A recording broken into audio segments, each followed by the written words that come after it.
বিভিন্ন রং বেরঙে সাজে সজ্জিত হয়েছে রাজধানীর গরুর হাটগুলো। মাঠের গরু যাতে ভিজে না যায় এজন্য টানানো হয়েছে মাঠ ভর্তি ত্রিপল। বেচাকেনা জমজমাট হওয়ার আশায় ব্যস্ত সময় পার করছেন খামারিরা। ঈদের বাকি আর সপ্তাহখানিক, নগরে হাটে এসে গেছে হাজার হাজার গরু। ভোগান্তি এড়াতে আগেভাগে এসে গেছে বিভিন্ন জেলার খামারিরা। যেহেতু আমার বড় গরু, যদি ভিতরে চাপের মধ্যে জায়গা পাই তাহলে আমার গরু নিয়ে রাখা এবং বিক্রয় করার সমস্যা হবে বিধায় আমি অনেক আগে এসেছি। দরদাম বলছে কিন্তু গরু বেচা কেনার মতন বলছে না, হয়তো তাদের রাখার জায়গা নেই, যার কারণে তারা তো এই মুহূর্তে গরু কেনে না। একটু টাইম যখন আগে আসবে তখন তারা গরু কেনাকাটা করবে। কাস্টমার আসছে, দামাদামি করছে, আমার বোধমত হচ্ছে না, তাই আমরা গরু ছাড়ছি না। বিক্রি শুরু হতে আরও সময় লাগবে বলে মনে করছেন হাটে আসা খামারিরা।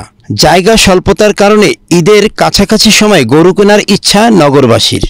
আমি গরু দেখতে আসছি, অনেক গরু উঠছে, বিভিন্ন ধরনের গরু, দেখার মতো গরু। অন্যান্য হাটের তুলনায় হাটে খুব সুন্দর সুন্দর গরু উঠছে। গতবারের তুলনায় এবার গরু একটু বেশি। ঈদের জন্য গরু কিনতে দেখি মিলে গেলে কিনব।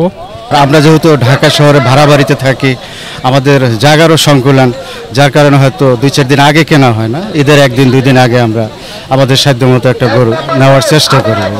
গরমে বেশ ভোগান্তি পোহাতে হচ্ছে গরু নিয়ে। ইজারাদার জানান, গরুর দেখভাল, গরুর স্বাস্থ্যের কথা বিবেচনা করে করা হয়েছে সব রকম নিরাপত্তার ব্যবস্থা। আমরা ব্যাপারীদের জন্য তাদের থাকার ব্যবস্থা, তাদের গরু টরু বাঁধার ব্যবস্থা, এবং এখানে যারা নিরাপত্তার দায়িত্বে আছেন, আমরা পুলিশ বাহিনী, র্যাব, আরও NSI যারা যারা আছেন, ওনাদের জন্য আমরা রুম করে দিছি। ওনারাও যথারীতি ওনাদের রুমে বসে এখানে পর্যবেক্ষণ করছেন।